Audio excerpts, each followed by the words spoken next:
Si nanay ay matanda na at hindi na makapamahala ng sariling pera. Ang boses ng anak kong lalaki ay tumunog sa gitna ng korte. Isang sigaw na parang kutsilyo na tumusok diretso sa puso ko. Ngumiti ang anak kong babae at dagdag pa. Hindi na nga niya natatandaan ang sarili niyang pangalan. May bahagyang tawa na umalingaw-ngaw sa buong korte. Parang ako'y isang lumang basahan na walang silbi. Kumakapit pa sa huling ari-arian niya. Tiningnan ko ang anak kong lalaki. Ibinaba niya ang ulo. Umiiwas. Duwag na hindi makatingin sa inang nagpalaki sa kanya buong buhay. Binuksan ng abogado nila ang kanyang folder na may ngiting panalo. Pero nang buksan ng hukom ang mga dokumento, napaatras ito. Namutla ang mukha niya na parang kandila at sinampal ang mesa habang sumisigaw. Ligaya ang seguridad. Tahimik ang buong korte. Hindi nila alam na nagsisimula pa lang ang kanilang bagyo. Bago magpatuloy ang kwento, magkomento ka sa baba at sabihin mo kung ano ang pakiramdam mo ngayon. Naway laging magdala sa iyo ng kapayapaan ang Diyos. Ako si Elena. 25 taon na ang nakalipas. Ako ang babaeng lumuhod sa malamig na sahig na bato sa Marangyang Subdivision sa Forbes Park. Kinukuskos ang bawat tiles para kumita ng piso na pambayad sa tuition ng 2 batang ito. Ako ang uminom ng tubig imbis na kumain ng hapunan. Para lang makapagdamit ng maayos si Carlo sa araw ng kanyang graduasyon at makapagdamit ng sutla si Sofia sa kanyang debut. At ngayon, nakaupo sa matigas na upuan na kahoy sa korte ng pamilya. Parang wala akong halaga. Hindi na ina, hindi na babaeng nag-alay ng kabataan. Isa lang akong akusado. Isang matandang nakikitang hadlang na kailangang alisin para makuha nila ang gusto nila. Ang init ng Maynila ngayon ay nagpapawis sa batok ko. Pawis na nahahalo sa kahihiyan na nag-aalab sa loob ko habang nakaharap sa mga anak na aking isinilang. Sa loob ng korte, naroon si Carlo na may eleganteng coat na malamang binili gamit ang ipon ko. Iniaayos niya ang gintong relo sa pulso. Nakatitig sa kanyang makikinang na sapatos na katad. Hindi makatingin sa mata ng inang nakita siyang lumaki. Sa tabi niya ay si Isabel, asawa niya, ang aking manugang na mukhang marikit pero pusong bakal. Ngumingiti ng may paghamak, pinapaypayan ang sarili ng paypay na papel na may burda na rosas na pula. Ang tingin niya ay mapang-uyam habang tinitingnan ang aking sapatos na tela na lumana, parang basura sa isang marangyang sala. Sa sulok ng mesa sa harap, si Sofia, ang bunsong anak na minsan ko pang hinintay na parang hiyas. Nakaupo na nakatawid ang binti. Ang kuko niyang pula ay tumutugtog ng paritmo sa mesa na kahoy. Ni isang tingin man lang sa akin ay hindi niya ginawa. Tumayo ang abogado Castillo. Lalaking may bigote na maayos na maayos. Ipinakita niya ang mga litrato na lihim na kinuha ng akin. Nakaupo ng manhid sa hardin. Nakatingin sa mga pasusukil na nalalanta. Kagalang-galang na hukom Morales. Pahayag ni Castillo. May ironya ang boses niya. Si Ginang Elena na naririto ay nawalan na ng kakayahang legal. Hindi na niya maipapakita ang halaga ng pera at ang mga ilusyon ng katandaan. Tumayo si Carlo sa witness stand. Parang ibon na nakulong ang tibok ng puso ko. Nagyelo ang dugo sa mga ugat ko nang ituro niya ako diretso. Si nanay ay naging matanda ng husto na sinusunog ang pensyon niya sa kandila at estatwa ng santo na walang halaga. Hindi na niya alam kung paano pangalagaan ang pera. Mapanganib na hayaan siyang magkaroon ng susi sa family vault. May tumigas sa lalamunan ko. Ang mga kandilang iyon ay para sa ama nila, sa yumaong asawa ko. Ang mga estatwa ng santo ang tanging lugar kung saan nakakahanap ako ng aliw nang simulan akong tratuhin ng sarili kong anak na estranghero. Gusto kong tumayo at sumigaw, pero nanginig ang mga binti ko. Agad na sumuporta si Sofia sa kapatid na may peking awa na parang drama. Pumunta pa siya sa palengke at tinawag ang tindero ng pangalan ng tatay ko. Sobrang sinil na niya, kaya hindi na niya natatandaan na Elena ang pangalan niya. Sabi ni Sofia na may kunwaring nanginginig na boses. Nabubuhay siya sa nakaraan at iyon ay panganib sa atin lahat. May bulong-bulungan sa korte kasabay ng pag-iling ng ulo na hindi aprobado. Tinitingnan ako ng mga tao na parang baliw na matanda. Isang pasanin sa lipunan na kailangang alisin. Tinapos ni Castillo ang pagtatanghal sa pamamagitan ng pagtaas ng peking medical certificate na may pulang selyo. Hinihingi na agad akong alisan ng karapatan sa pamamahala ng ari-arian. Habang nagdedebete ang korte, lumapit si Isabel kay Carlo. Bumubulong pero siguradong maririnig ko. Bilisan mo, ipadala na yang matandang walang silbi sa nursing home para hindi na makahadlang. I-demolish natin yang bahay para magtayo ng swimming pool para sa mga bata. Tumingin si Carlo sa akin. May bahagyang pag-alinlangan sa mata niya. Pero mabilis na napalitan ng makasariling kahinaan. Bulong niya, "Nay, wag mo nang gawing mahirap. Tanggapin mo na ang katotohanan. Ito ang pinakamabuti para sa lahat. Para sa lahat o para sa bulsa ng mga anak kong sakim. May malamig na hangin na dumaloy sa likod ko. Lahat ng sakripisyo ko sa buong buhay ay nagbunga lamang ng ganitong kataksilan. Inayos ni Hukom Morales ang kanyang makapal na salamin at kinuha ang financial folder na ipinresenta ng mga anak ko. Ang katahimikan ay sobrang lalim na maririnig mo ang ingay ng bentilador sa kisam. Huminto bigla ang kamay niya sa paglilipat ng pahina. Nanliit ang mata niya ng may hinala habang tinitingnan ang isang pahinang naka-insert. Isang pahina na malamang hindi nila tiningnan ng mabuti dahil sa sobrang kumpiyansa. Biglang nagbago ang ekspresyon ni Hukom Morales. Mula sa matigas na anyo, namutla ito at pagkatapos ay namula sa galit. Tinitigan niya sina Carlo at Sofia na parang dalawang demonyong lumitaw sa harap niya. Sinampal niya ang mesa na kahoy. Nagulat ang lahat. Tumayo si Hukom Morales ng mabilis. Ang nanginginig na daliri ay itinuturo sa pintuan. Hindi na niya tinitingnan ang folder, kundi diretso sa mga walang utang na loob na anak ko. Namutla si Carlo. Nahulog ang cellphone ni Sofia sa sahig at nanigas si Isabel na bukas pa rin ang paypay. Hindi nila alam. Wala silang kalam-alam na ang ipinresenta nila sa korte ay ang ebidensyang magpapatunay ng kanilang sariling krimen. At hindi rin nila alam na ang matandang ito na sinasabing senil ay naghanda ng plano na hindi nila maisip kahit sa kanilang pinakamasamang panaginip. Dahan-dahang itinuwid ko ang likod. Pinunasan ang huling luha sa pisngi kong kulubot. Wala nang sakit sa puso ko, kundi isang nakakatakot na lamig. Kung isang araw ay itataksil ka ng mga anak na pinaghirapan mong palakihin, lalaban ka ba para sa sarili mo o magdurusa ka ng tahimik para sa kapakanan ng pag-ibig pamilya? Ikwento mo sa akin ang mga kwento ng pamilya mo. Handa akong makinig ng buong puso, pero bago mo malaman kung bakit siya tumigil sa pahinang iyon, hayaan mo akong bumalik sa umagang ito. Kabanata 2. Naalala ko ang umagang ito, bago ako dumating sa korte. Binuksan ko ang mga mata at tiningnan ang kisame na may mga kahoy na beam na puno ng alikabok sa liwanag ng madaling araw sa Maynila. Parang museo ng tahimik na sakit ang bahay na ito. Ang mga dingding na dilaw na pintura ay nalalagas na. Ang sahig na terracotta tiles na dating makintab, ngayon ay malabo at malamig sa ilalim ng aking paa na walang sapatos. Nahila ko ang sarili hanggang sa salamin na tanso na malabo sa sulok ng kwarto. Sino ang babaeng nasa salamin? Pinilit kong tingnan ang mga mata na lubog na bumabalik sa akin. Isang balo na may puting buhok na magulo. May mga kulubot na malalim na parang bitak sa tuyong bukid pagkatapos ng matinding tagtuyot. Pero sa mga matang iyon ay may natitirang maliit na kislap ng pagpapahalaga sa sarili na hindi pa namatay. Tinanong ko ang sarili ko kung saan napunta ang matibay na babaeng minsang nagtayo ng pamana gamit ang sariling kamay. Iniwan lamang ang isang hindi nakikitang anino na gumagala sa sariling bahay. Dahan-dahang bumaba ako sa kusina. Ang amoy ng amag sa mga dingding na pininturahan ay nahahalo sa hangin ng umaga na sumasagisag sa dibdib ko. Inilagay ko ang lumang kettle na aluminyo sa kalan.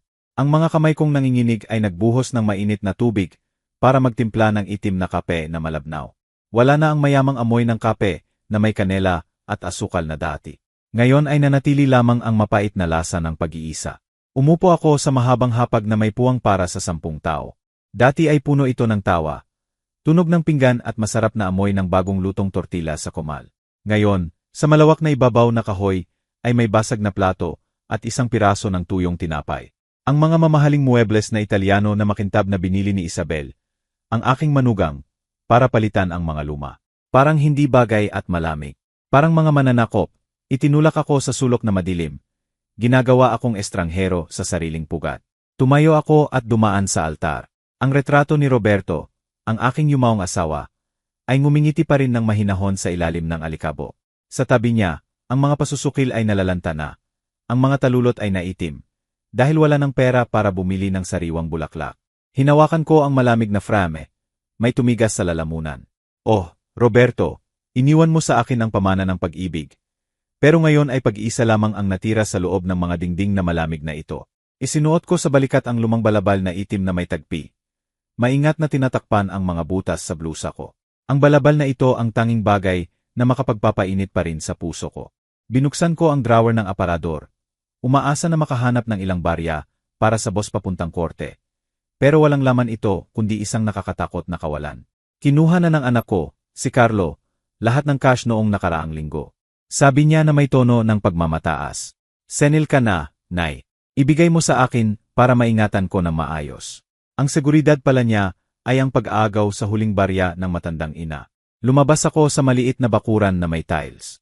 Ang makulay na bougainvillea na sobrang gusto ni Sofia, ang bunsong anak. Ngayon ay tumutubo ng ligaw na puno ng tinik dahil sa kawalan ng pag-aalaga. Sa oras na iyon, dumaan ang kapitbahay ko, si Aling Garcia, sa pintuan. Nang magkatinginan kami, mabilis niyang iniiwas ang tingin. Ibaba niya ang balabal at binilisan ang lakad na parang tumatakbo sa sakit. Alam ko. Sinabi sa buong barangay na baliw ako. Yumuko ako para itali ang sapatos kong luma. Ang mga daliri ko ay humipo sa lumang peklat sa bukong-bukong. Isang matamlay na sakit mula sa nakaraan ang dumaloy. Ginawa ko ang peklat na iyon noong 1 taon na nagtrabaho ako bilang construction worker. Nagdadala ng ladrilyo sa mga construction sites sa labas.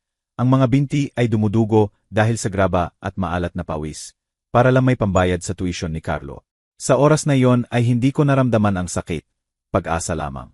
Isinuko ko ang kalusugan at dangal ko para sa kinabukasan nila at ngayon ay binabayaran ako ng sumon sa korte. Biglaang dumating ang mainit na hangin mula sa Maynila. Sinara ng malakas ang bintana sa itaas. Nagulat ako, mabilis ang tibok ng puso ko. Hindi lang dahil sa ingay, kundi dahil sa kalupitan na naghihintay sa akin sa korte. Bumalik ako sa mesa at kinuha ang lumang larawan ng pamilya mula 20 taon na ang nakalipas. Sa laawan, sina Carlo at Sofia ay mga bata pa. Nakayakap sa lig ko at ngumingiti ng maligaya. Dahan-dahang hinaplos ko ang kanilang mukha at pagkatapos, may desisyong masakit. Ibinaba ko ang larawan ng patalikod sa mesa na puno ng alikabo. Sinasabi nila na hindi ko natatandaan ang sarili kong pangalan. Pero ang pinakamalaking trahedya ay naalala ko nang mabuti ang bawat sugat na ginawa ng mga anak ko sa puso ko. Ang kawalang pasalamat ng tao ay parang disyerto ng Sahara. Mainit sa araw at malamig sa gabi.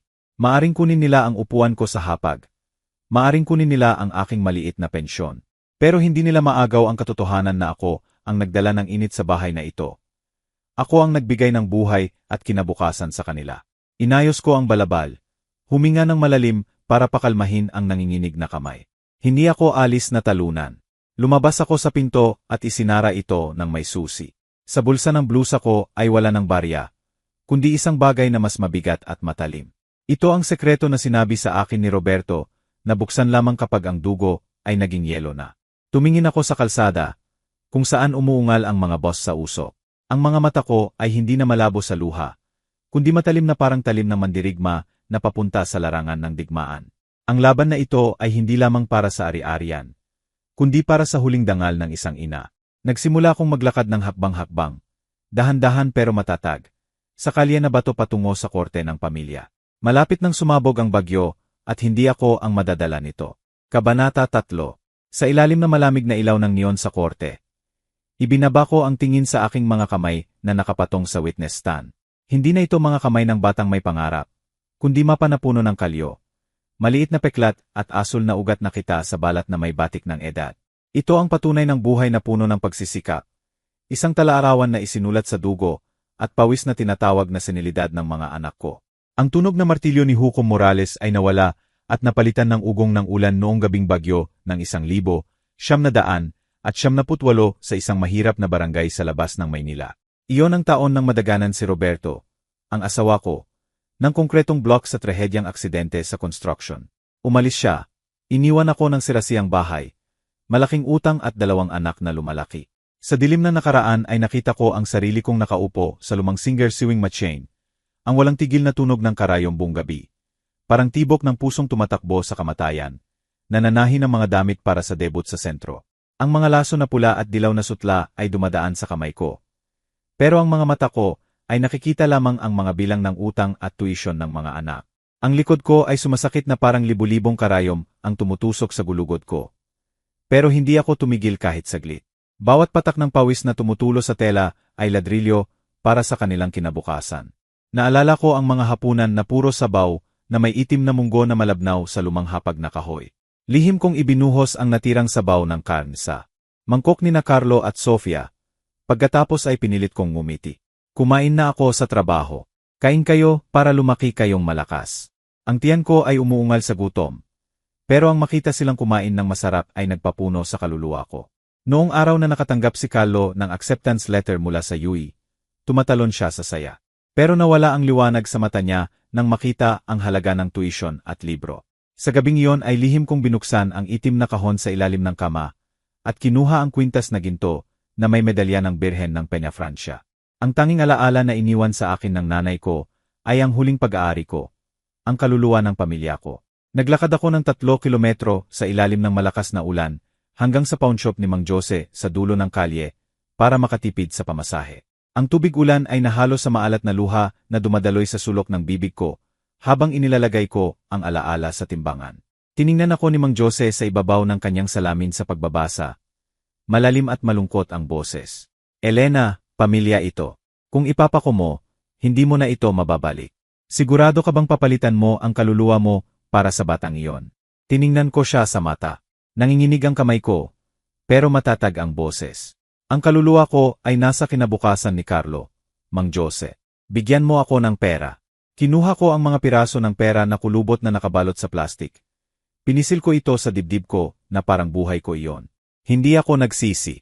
Sa oras na iyon, ang kinabukasan ni Carlo ang pinakamahalagang hiyas na mayaalay ko.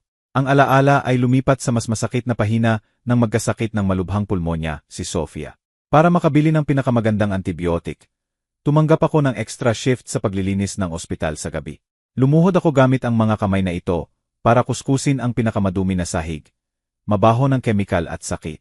Tuwing sumasakit ang tuhod ko o pumuputok ang kamay ko dahil sa malakas na sabon, naririnig ko ang mainit na boses ni Roberto mula sa kawalan.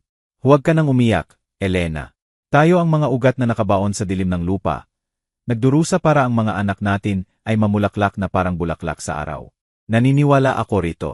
Ipinagmamalaki ko ang mga kalyo na ito na parang medalya ng tapat at sakripisyong buhay. Hindi ako nagsisisi na binigyan ko sila ng pakpak.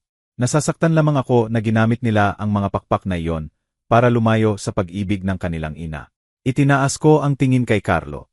Nakaupo siya, inaayos ang mamahaling nekti na sutla. Naglalabas na malupit na akusasyon sa ina niyang may sakit sa isip. Bigla kong naalala ang Carlo na 0 taong gulang na yumakap sa binti ko at umiyak nang makita ang dugo sa kamay ko pagkatapos tumusok ang karayom ng makina. Kapag lumaki ako, itatayo ko sa iyo ang kastilyo at hindi ka na magtatrabaho. Ang kastilyo niya ay malamig na korte at ang regalo niya ay sentensya na alisin ang dangal ko. Ibinaon ko ang dugo ko para patubigan ang kinabukasan niya. Pero nakalimutan kong turuan sila na ang puno ay hindi dapat kalimutan ang ugat. Ang tunog na martilyo ni Hukom Morales ang nagising sa akin mula sa masakit na alaala. Muling naging napakaigting ang hangin sa korte. Tumingin ako diretso kay Carlo at pagkatapos kay Sofia. Ang tingin ko ay hindi na ng biktima na namamanhik o nagdurusa. May malamig na hangin na dumaloy sa likod ko. Ginising ang lumang leona na nakakulong sa dibdib ko. Huminga ako ng malalim. Nadarama ang pagtibay sa bawat hibla ng katawan ko. Akala nila ako'y matandang sinil na kumakapit lamang sa nakaraan. Mali sila. Ang sakripisyo ko ay hindi kahinaan. Ito ay lakas na hindi nila maiintindihan dahil sila'y nabubuhay sa panlilinlang. Ngumiti ako ng bahagya. Isang ngiti na ang kahulugan ay alam ko lamang. Nagsisimula pa lamang ang laban na ito at ipapakita ko sa kanila kung paano ang mga ugat na ito ay makakabagsak ng kastilyong itinayo sa kasinungalingan. Kabanata 4. 3 buwan bago ang korte. Ang aking lumang bahay sa San Miguel. Isang ari-arian na binili ni Roberto sa kanyang magandang panahon at inilagay sa pangalan ko. Isang lugar na minsang puno ng amoy ng bagong lutong bibingka at pagmamahal ng pamilya ay biglang naging entablado ng peking yaman. Bigla na lang dumating sina Carlo at Sofia kasama ang kanilang pamilya, kasama ang mga katulong na nakauniporme, imported na alak at mga pagkaing Pranses. Ginawa ang mainit na kusina ng isang balo na malamig na processing plant, kung saan bigla akong naging estranghero, isang mansa sa mamahaling karpet na bagong ilatag nila. Nagising ako ng madaling araw para magluto ng sariling adobo. Umaasa ng pamilyar na amoy ay magigising ang natitirang pag-ibig sa puso ng mga anak ko. Pero nang pumasok si Isabel, ang asawa ni Carlo, na may mataas na takong na tumutunog sa sahig na tiles, ikinunot niya ang ilong na parang pumasok sa basurahan. Gamit ang 2 daliri na maayos, pinisil niya ang lumang apron ko at itinapon sa sulok ng walang pag-aalinlangan. Diyos ko, ang amoy ng murang pampalasa ay kakapit sa damit kong designer na milyon. Ginang Elena, sa susunod, manatili ka na lang sa kwarto mo at huwag mo nang marumihan ang kusina. Nanigas ako. Ang mga kamay kong puno pa ng harina ay nagsimulang manginig. Naroon si Carlo sa pinto. Nakita niya lahat, Narinig niya lahat.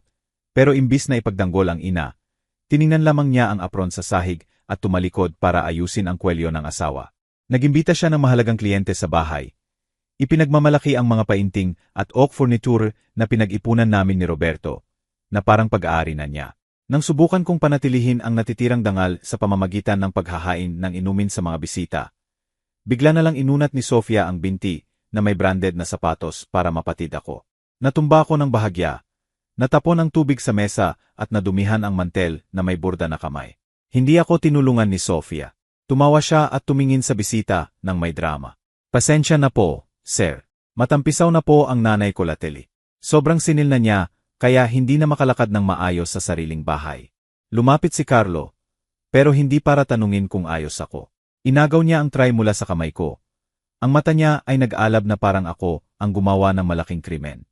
Nay, wag mo akong ipahiya sa harap ng mga kliyente ko. Ilang beses ko na bang sinabi na manatili ka lang.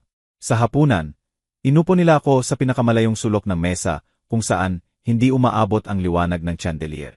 Nakaupo ako roon, hindi nakikita sa gitna ng usapan tungkol sa real estate, stock market at bakasyon sa Boracay. Pakiramdam ko ay sumikip ang dibdib ko. May tumigas sa lalamunan tuwing naririnig ko si Isabel na bumubulong kay Carlo. Masyado nang malaki ang bahay na ito para sa matandang malapit ng mamatay. Sayang. Ang sukdulan ng kalupitan ay dumating nang itulak ni Carlo sa akin ang folder na katat. Nay, ito lang ay bagong form ng insurance. Pirmahan mo rito para mas madali kong alagaan ka. Inilagay ko ang salamin. Ang mga kamay kong matanda ay lumilipat sa mga pahina. Sumakit ang puso ko nang makita ang maliit na letra.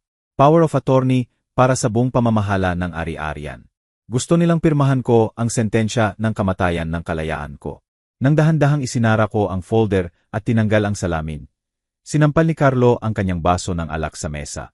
Ang pulang alak ay tumalsik sa puting blusa ko. Nadumihan na parang sariwang dugo.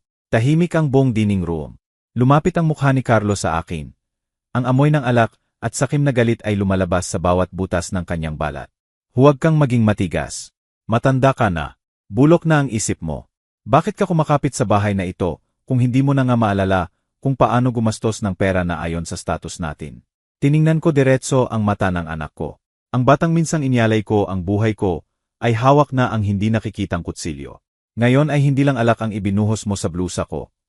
Ibinuhos mo ang katapusan ng ating pagkakapamilya. Hindi ako umiyak.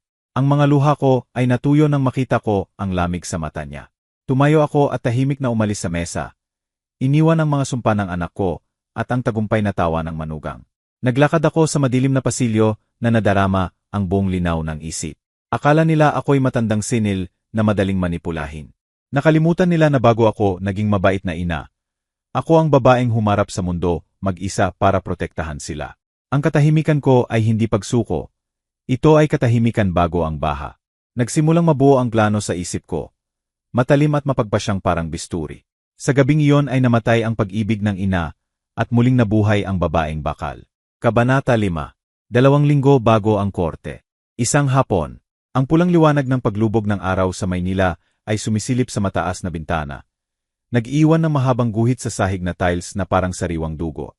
Sa katahimikan ng sala, ang tanging naririnig ay ang tiktak ng lumang oasan at ang mabibigat na tibok ng puso ko. Pagkatapos ng nakakahiyang hapunan 3 buwan na ang nakalipas, akala ko wala nang mawawala pa sa akin. Mali ako. Wala nang sakit na nararamdaman ko. Dahil ang puso ko ay naging bato na talaga. Lumuhod ako sa harap ng altar. Ang mga manipis kong kamay na nanginginig ay nililinis ang alikabok sa salamin na tumatakip sa retrato ni Roberto. Si Roberto ko ay ngumingiti pa rin ng mahinahon.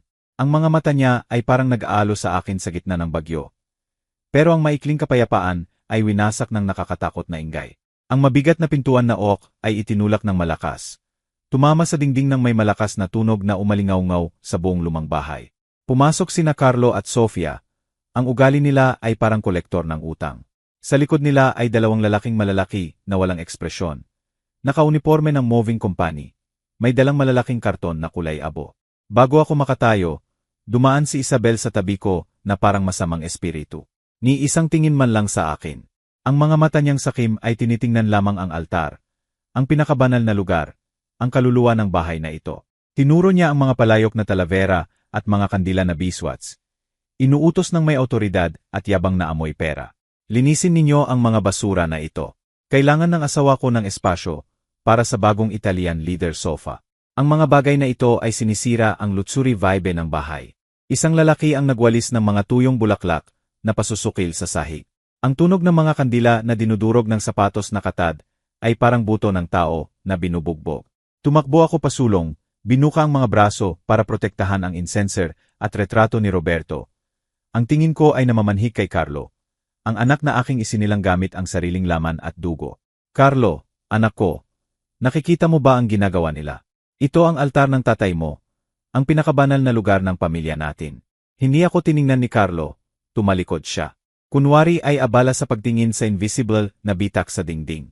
Ang kanyang duwag na katahimikan ay parang kalawang na kutsilyo. Malalim na itinuhog sa baga ko. Iniwan akong walang hininga. Lumapit si Sofia.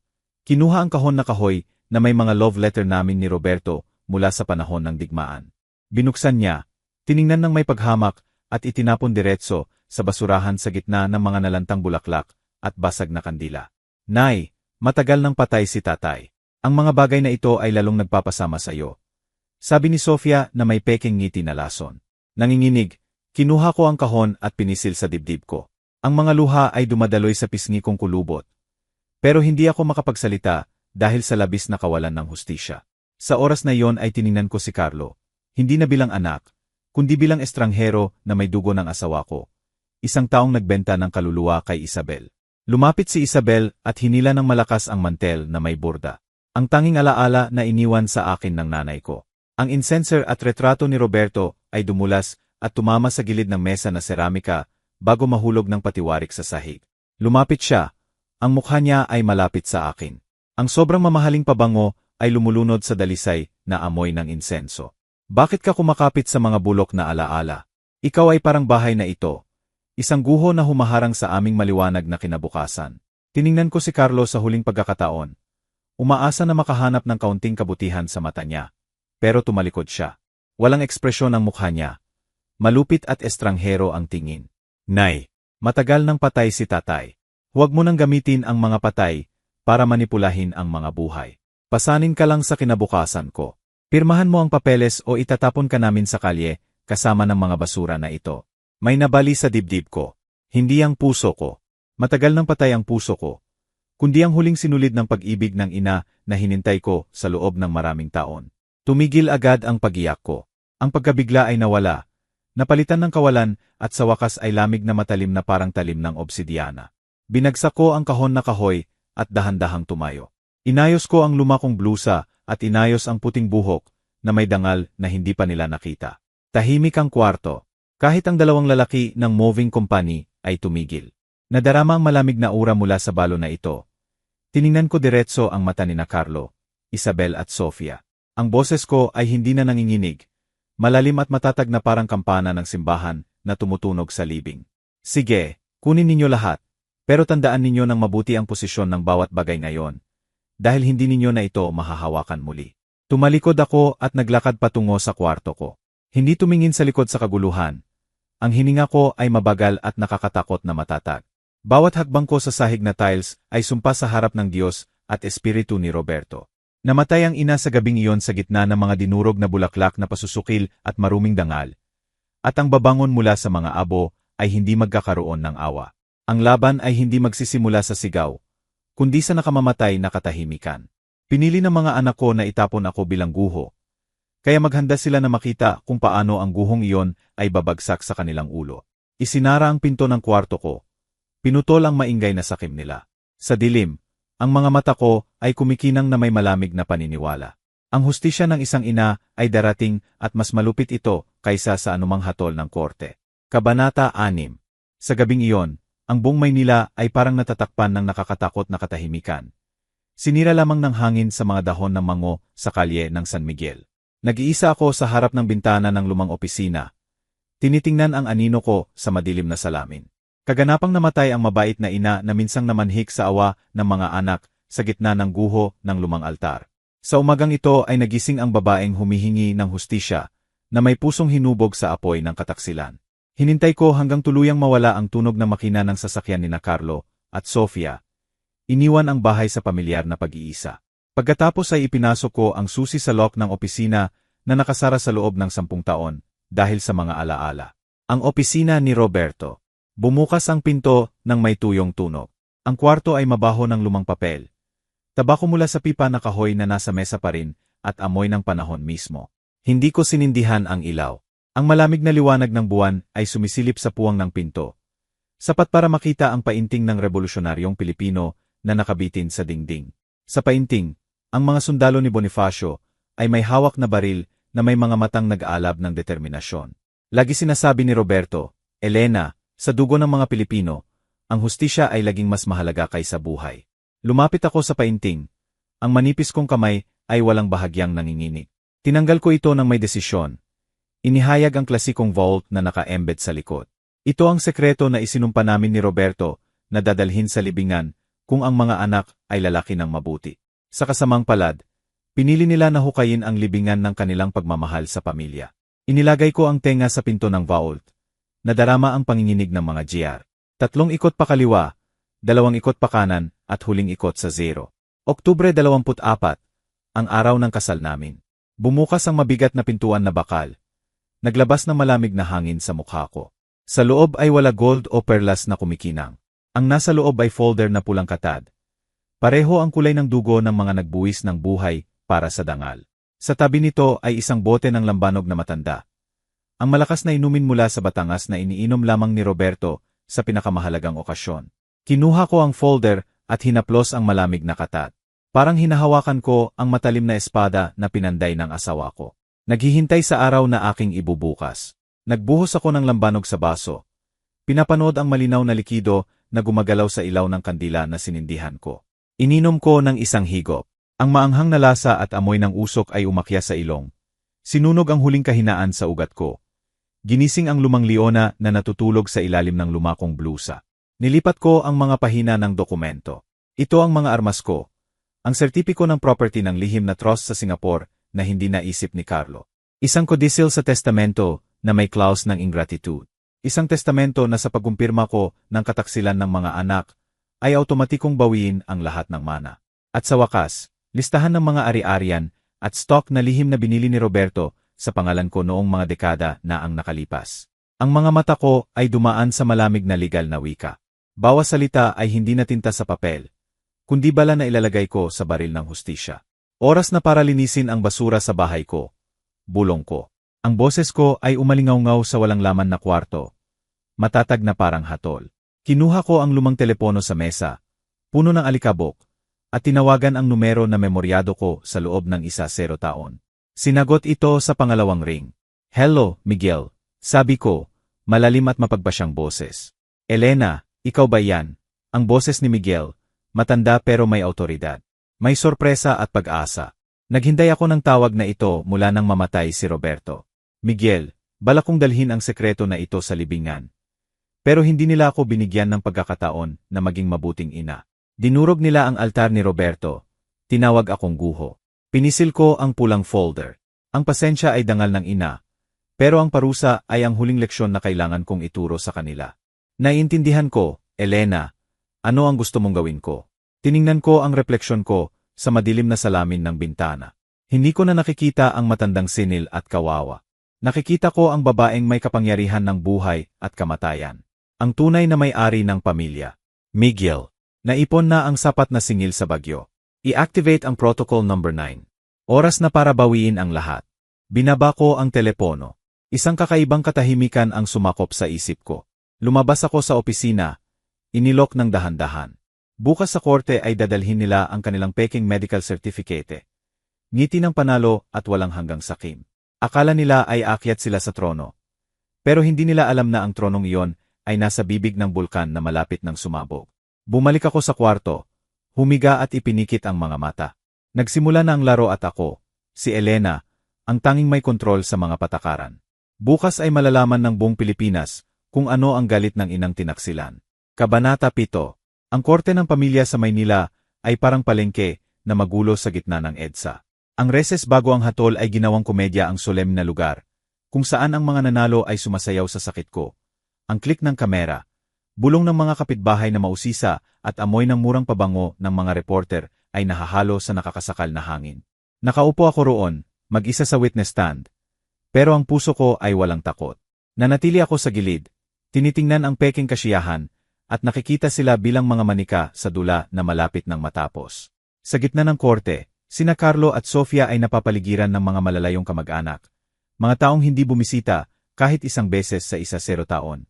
Pero ngayon ay nandito para sumipsip sa bagong may-ari ng pamilya.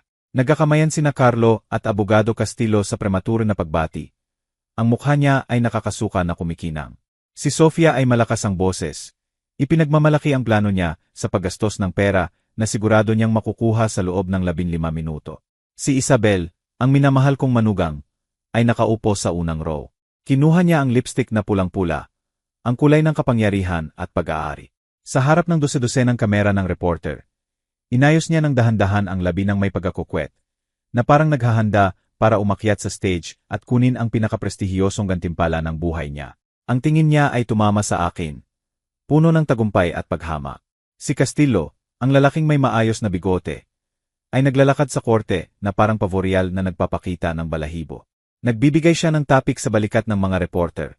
Ang boses niya ay umalingaw-ngaw. Hindi lamang kami humihingi ng ari-arian. Ginagawa namin ang tungkulin sa tao. Pinoprotektahan ang pamana ng pamilya mula sa pagkasira ng matandang nawalan na ng katinuan. Sa wakas ay sa mga kabataan na marunong ang hustisya. Huminga ako ng malalim. Oras na. Dahan-dahang itinaas ko ang kamay at tinanggal ang lumang balabal na itim. Ang balabal na iyon ay nagtago ng kahihiyan ko sa loob ng maraming taon. Pero ngayon ay hinayaan kong mahulog sa upuan na parang tinanggal ko ang mga tanikala. Inihayag ko ang puting buhok na maayos na nakapulupot sa mataas na buhol. Ang matayog na noo at mga matang nakaranas ng maraming bagyo sa buhay. Tumayo ako.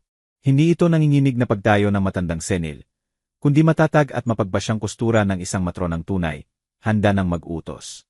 Inayos ko ang kwelyo ng itim kong damit. Pinapakinis ang bawat tiklop. Ang pagbabagong ito ay napakabilis kaya ang ingay ng korte ay biglang bumaba.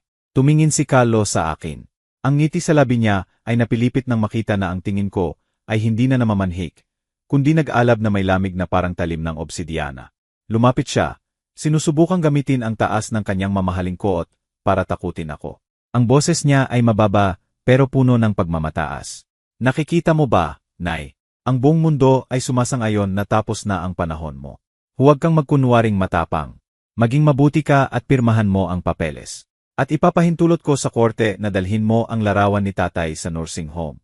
Ito ang huling kabutihang iniaalay ko sa iyo. Tiningnan ko siya diretso sa mata. Isang tingin na tumusok sa layer ng sakim, at duwag ng anak na minsang minahal ko, higit sa lahat. Si Carlo ay napaatras ng hindi sinasadya. Nadarama na parang nasa gilid siya ng bangin na hindi niya alam ang lalim. Si Sofia, nang makita ang kapatid na nasa desventaja, sumali. Inalog niya ang inventory ng ari-arian, nakakasil lang ng korte. Itinaas ang baba ng may hamon. Akala mo ba ang katahimikan mo hanggang ngayon ay makakabago ng batas? Ikaw ay piraso na tinanggal na sa laro. Huwag mo kaming pahirapan. Sapat na ang dumi na dala mo sa dangal ng pamilya. Ngumiti ako. Isang manipis at malamig na ngiti na puno ng awa sa kanilang kamangmangan. Nag-aaway kayo para sa korona. Pero naisip niyo ba kung sino ang nagtayo nito? Ang boses ko ay hindi malakas, pero malinaw. Pinatahimik ang buong korte. Sigurado ka bang tunay na pag-aari ninyo ito, Isabel? At kayo, mga anak, sigurado kayong nasa tuktok kayo at hindi sa gilid ng bulkan na malapit ng sumabog. Ngumiti ng may paghamak si Castillo, handa nang sumabat at pakalmahin ang mga kliyente niya sa walang laman na legal na salita. Pero sa oras na binuksan niya ang bibig, ang pintuan, na tanso sa harap ng korte ay binuksan ng malakas. Ang tunog ng sapatos na katad sa marmol ay tumunog ng may awtoridad. Sinira ang naipong tensyon. Pumasok ang isang lalaki na may eleganteng gray suit. May uban at tingin na may kapangyarihan. Sa kamay niya ay folder na pulang katad. Ang parehong kulay na nagbabago ng kulay ng mukha ni Castillo. Ito si Miguel, ang abogado. Si Miguel, tagapag-ingat ng pinakamalalim na sekreto ng pamilya. Mga sekreto na hindi alam ni Carlo at Sofia. Tumingin ako diretso kay Carlo. Ang mga mata ko ay nag-alab na may paniniwala sa hustisya. Ang tunay na hustisya. Oras na para tanggalin ang mga maskara. Sabi ko ng mahina, pero sapat na malakas para marinig ni Carlo at manginig. Lumapit si Miguel sa tabi ko. Yumuko ng may pinakamataas na respeto na nakalaan lamang sa pinakamakapangyarihang may-ari. Inilagay niya ang folder sa mesa at tiningnan diretso, si Hukom Morales nakakaupo pa lang. Humawak ang lahat ng hininga. Natapos na ang peking laban nila at nagsisimula na ang aking paglilinis. Kabanata 8. Bumalik si Hukom Morales sa estrado niya. Ang tunog ng hakbang niya sa sahig na kahoy ay tuyo at mabigat, parang martilyo ng kapalaran. Nakaupo ako roon na tuwid ang likod. Ang manipis kong kamay ay magkahawak sa mesa ng akusado. Ang mga mata ko ay hindi na nakatingin sa sahig, kundi diretso sa walang laman na espasyo sa harap ko, kung saan ang maruming dula ng mga anak ko ay malapit ng matapos. Kinuha ni Hukom Morales ang folder ng hatol. Ang matitigas na mata ay dumadaan sa korte. Sina Carlo at Sofia ay nakaupo sa kabilang panig. Bahagyang ngumingiti, magkahawak ang kamay na mayabang. Sigurado sila na sa ilang segundo ay magiging walang halaga ang ina na ito. Isang matandang sinil na inalisan ng lahat ng karapatang sibil. Pero sa oras na malapit ng magsalita si Hukom Morales, ang pintuan sa gilid ng korte ay binuksan ng malakas. Ang clerk ng korte ay nagmadaling pumasok na may mukha na nababahala. May dalang folder na pulang katad. Ang armas na kinuha ko mula sa vault ni Roberto noong gabing iyon. Inilagay niya ito sa mesa ng hukom at bumulong ng isang bagay na nagpatigil kay Hukom Morales. Kumunot ang noo ni Castillo. Inayos ang bigote at ang pag-aalala ay nagsimulang lumitaw sa kanyang matalino, pero madaya na mata nang makita ang lumang selyo ng pamilya sa takip ng folder. Isang ganap na katahimikan ang bumalot sa korte.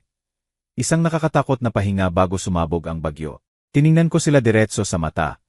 Nakikita kung paano ang pagmamataas ay unti-unting naging manipis na sinag ng takot. Oras na para tapusin ang dula. Binuksan ni Hukom Morales ang folder. Nang lumitaw ang unang mga linya, naging malaki ang mga mata niya sa likod ng makapal na salamin. Ang kamay na may hawak na ballpen ay huminto sa hangin. Ang mukha niya ay lumipat mula sa paggagulat sa takot at pagkatapos ay pulang galit. Itinaas niya ang ulo ng bigla. Tinitingnan sina Carlo at Sofia na may tingin na nakalaan para sa pinakamapanganib na kriminal. At pagkatapos ay tumingin sa akin na may halo ng respeto at takot. Itinaas niya ang isang pahina na may pamagat na Clause of Ingratitude and Revocable Trust. Ang boses niya ay tumunog ng matatag na parang kulog sa malinaw na langit. Batay sa bagong ebidensya na ipinresenta ni Ati Miguel, ang lahat ng dokumento ng paglilipat ng ari-arian na ipinresenta ng mga naghahabol ay walang bisa. Dahil ayon sa trust na ito, hindi kailanman naging pag-aari ninyo sina Carlo at Sofia ang tunay na ari-arian. Nahulog ang lipstick ni Isabel sa sahig na bato. Gumulong ito. Nag-iwan ng mahabang pulang guhit na parang bakas ng dugo sa paanan niya. Ang mukha ni Isabel na perpektong may makeop at mayabang ay nabasag sa pagkabigla. Nanginginig ang labi niya na hindi makapagsalita. Tumalon si Carlo sa mesa ng abogado na parang hayop na nakulong. Inagaw ang folder mula kay Castillo. Ang mga kamay niyang nanginginig ay dumaan sa mga pahina at nanigas nang makita ang pirma ni Roberto. Ang clause ay nakabold, malamig at walang awa. Kung ang mga anak ay magpakita ng kataksilan o lalabag sa dangal ng ina, automatikong ililipat ang lahat ng ari-arian sa Charitable Foundation. Si Elena, ang asawa ko, ang may ganap na kapangyarihan ng buhay at kamatayan at pinakamataas na pamamahala hanggang sa huling hininga niya.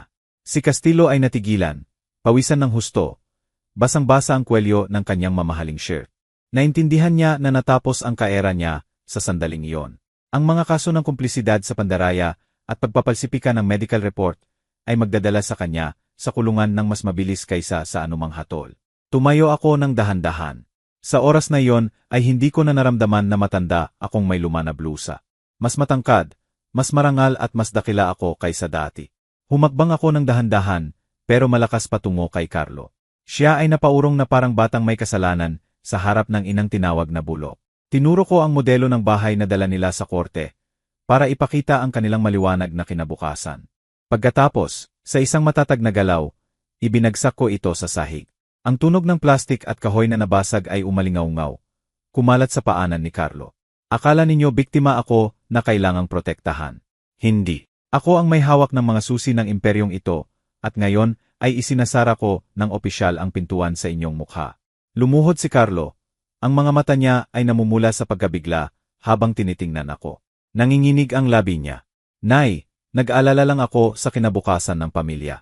Pamilya, putol ko. Ang boses ko ay malamig na parang yelo. Maari ninyong kunin ang kabutihan ko. Pero hindi ninyo kailanman magkakaroon ng karapatan na hawakan ang dangal ko.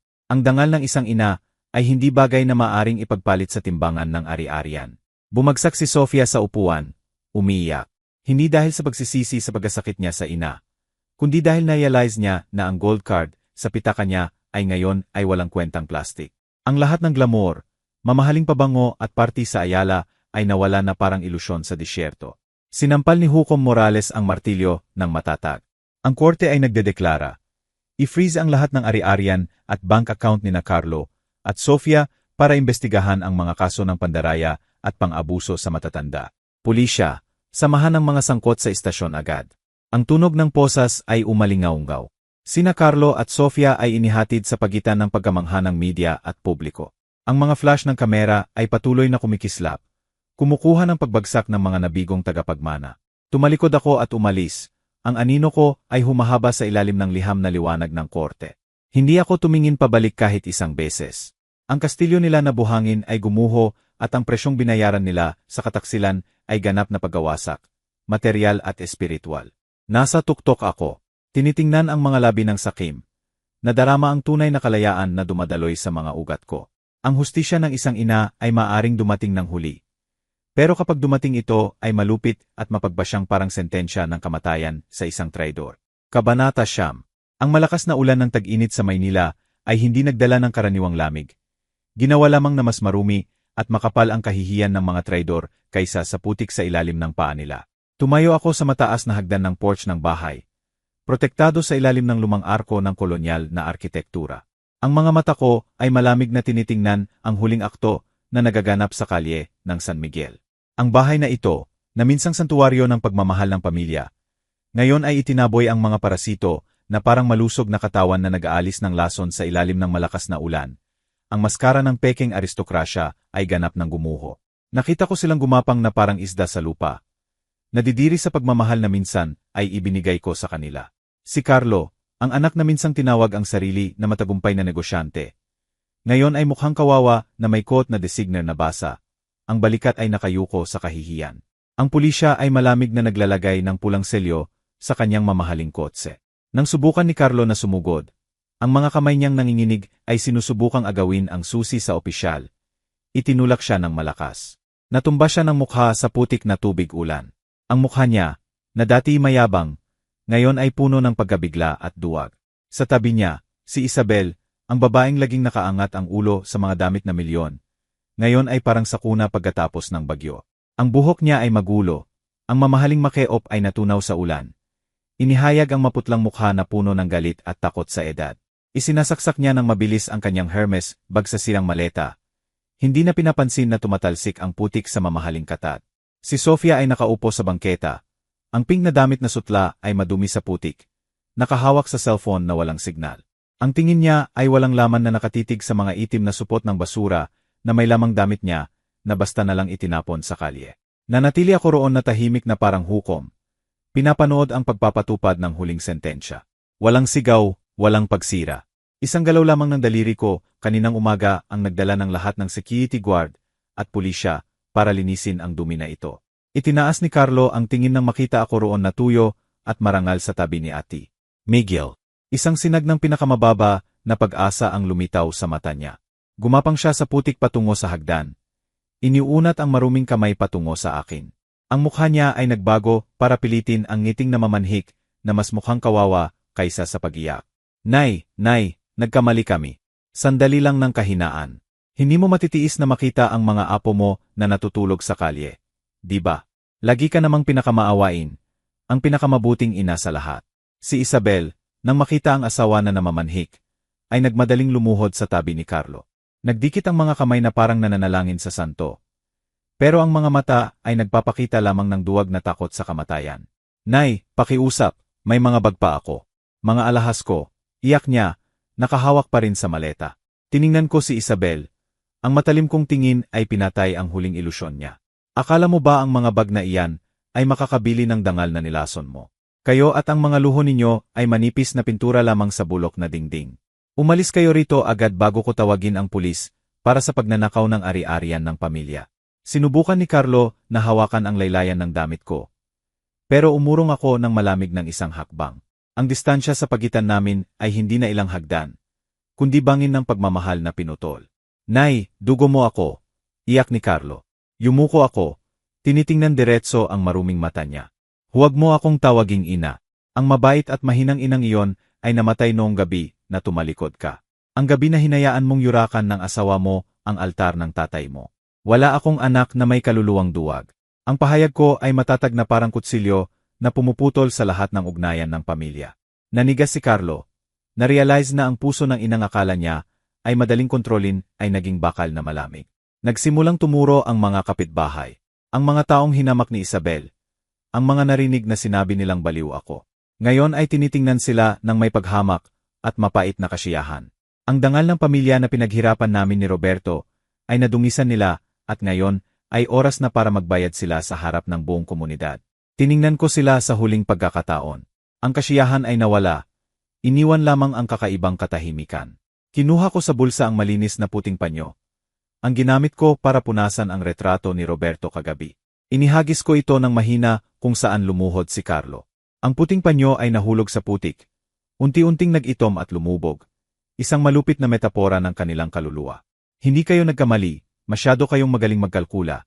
Pero nakalimutan ninyong isaalang-alang na ang taong maawain ay marunong ring gumamit ng kutsilyo kapag nakasandal na sa dingding.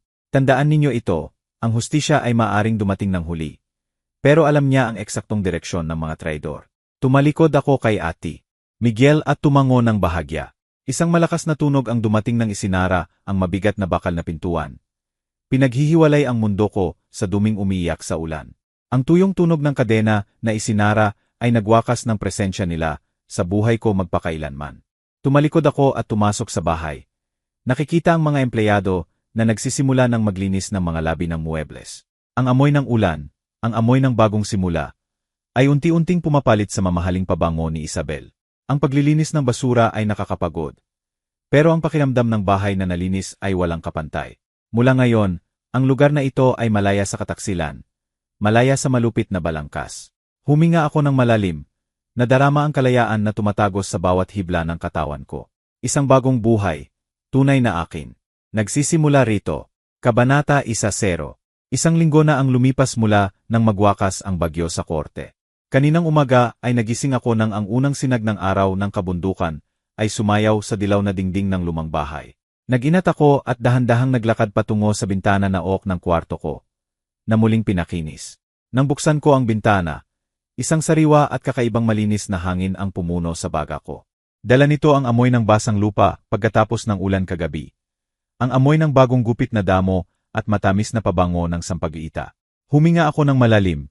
Nadarama ang dibdib kong magaan na parang tinanggal ang 1,000 kilong bato na pumapasan sa akin sa loob ng mga dekada. Wala nang mapait na lasa ng galit. Wala nang nakakaboses na pakiramdam ng kataksilan. Katahimikan lamang. Isang katahimikan na binili ko sa dugo at luha. Lumabas ako ng kwarto at naglakad sa mahabang pasilyo na may tiles na terracotta. Iba na ang bahay ngayon. Ang mga mamahaling Italian leather sofa. Ang mga makulay na muebles na dala ni Isabel para ipakita ang peking yaman. Lahat ay nawala. Sa lugar nito ay may mga muebles na kahoy na rustic. Makukulay na banig na habol sa bulakan at mga palayok na talavera na puno ng buhay. Ang bahay ay hindi na entablado ng balangkas. Muling naging tahanan ito na mainit. Simple at puno ng hininga ng mga alaala. Huminto ako sa harap ng altar. Kahapon ay ginugol ko ang buong araw para ibalik ito sa pinakamagandang anyo. Mga grupo na matingkad na bulaklak na pasusukil na dilaw. Simbolo ng walang hanggan sa kultura natin, ang nakapalibot sa retrato ni Roberto. Sinindihan ko ang isang stick ng insenso na sandalwood. Pinapanood ang manipis na usok na umiikot sa harap ng mahinahong ngiti ng asawa ko. Roberto, bulong ko. Ang boses ko ay hindi na nanginginig, kundi puno ng pagmamalaki. Pinanatili ko ang ating bahay, pero higit sa lahat, natutunan kong mahalin ang sarili ko higit sa lahat. Hindi ko hinayaang madungisan ang dangal ng pamilya natin ng sakim. Makapagpahinga ka na ng mahimbing. Sa lumang mesa na kahoy sa tabi ng altar, ay ang kontrata na kakapirma ko lang kay Ate Miguel kaninang umaga. Nagdesisyon ako ng isang bagay na malamang hindi maiintindihan ni na Carlo at Sofia. Inilipat ko ang 80% ng ari-arian at trust na iniwan ni Roberto sa charitable foundation na tinawag na Hustisya ng Ina. Isang pundasyon para suportahan ang mga matatandang iniwan at inabuso ng sariling anak. Ang tanging naiwan ko ay ang bahay na ito at maliit na halaga ng pera na sapat para mabuhay ng payapa sa huling araw ko. Hindi ko kailangan ng walang katapusang zero sa bank account para makaramdam ng kapangyarihan. Ang tunay na kapangyarihan ay ang makapagbigay ng lahat ng walang pagsisisi. Lumabas ako sa hardin sa likod. Mataas na ang araw. Nagbibigay liwanag sa bawat dahon na berde na may patak ng hamog na kumikinang na parang diamante. Yumuko ako at gamit ang manipis pero malinis at matibay na kamay ko. Binuhay ang lupa sa paligid ng lumang puno ng kalamansi sa sulok. Nang humipo ang mga daliri ko sa lupa, nadama ko ang buhay na tahimik pero matatag na dumadaloy. Tiningnan ko ang mga kamay ko sa ilaw ng araw, ang mga kalyo, ang maliit na peklat mula sa mga taon ng pagtatrabaho sa construction, na mahabang gabi sa sewing machine, ay hindi na marka ng pagdurusa o kahihiyan.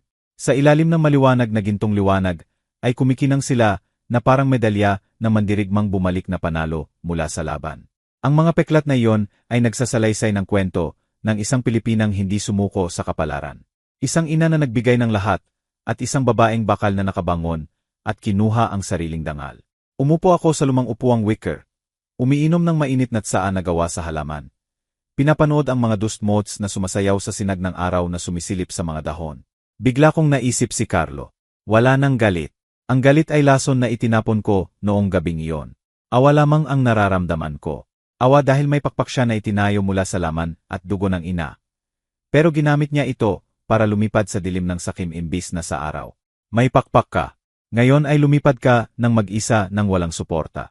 Iyan ang huling at pinakamalaking leksyon na mayaalay ko sa iyo. Ang buhay ko ay parang kaktus na namumulaklak sa disyerto. Puno ito ng tinik.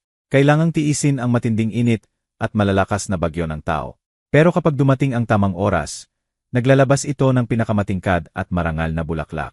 Isang kalayaan ang tumagos sa bawat selula ng katawan ko. Isang kalayaang walang kapantay na binili sa sakit. Pero naging diamante ng pagpapahalaga sa sarili. Ang liwanag ng araw ay direktang tumama sa mukha ko. Pinapawi ang mga kulubot ng panahon. Iniwan lamang ang katahimikan at determinasyon. Tumingin ako sa unahan, kung saan nagsisimula ng maghanda ang staff ng foundation para sa mga proyekto ng tulong sa komunidad. Hindi na ako ang inang hindi nakikita na itinakwil ng lipunan. Ako si Elena, ang may-ari ng sariling kapalaran. Mga kaibigan, sa buhay na ito ay maaring kunin sa inyo ang mga ari-arian. Itaksil ang pagmamahal at itulak kayo sa pinakamalalim na dilim. Pero tandaan ninyo ang mga salita ng isang babaeng lumakad sa impyerno tulad ko. Kapag binanatili ninyo ang dangal, maaari kayong mawalan ng lahat materially. Pero hindi kayo magiging tunay na bangkarota. Dahil ang korona ng konsensya ang pinakamahalaga at ang tanging bagay na hindi maagaw ng sinumang traidor. Ang katotohanan ay maaring dumating ng huli. Pero laging dumarating sa mga sapat na malakas para maghintay. Huwag kailanman palitan ang inyong pagkatao para sa peking kapayapaan. Manatili kayong tuwid dahil kayo lamang ang may hawak ng susi ng inyong sariling kaharian. Kung naniniwala kayo na laging may hustisya at ang dangal ang pinakamahalaga sa buhay, mag-subscribe sa channel para matulungan ninyo akong ipakalat ang katotohanan ito. Para walang ibang magdusa ng pagiging hindi nakikita sa sariling tahanan. Salamat sa pagsama sa akin hanggang sa katapusan ng daang ito.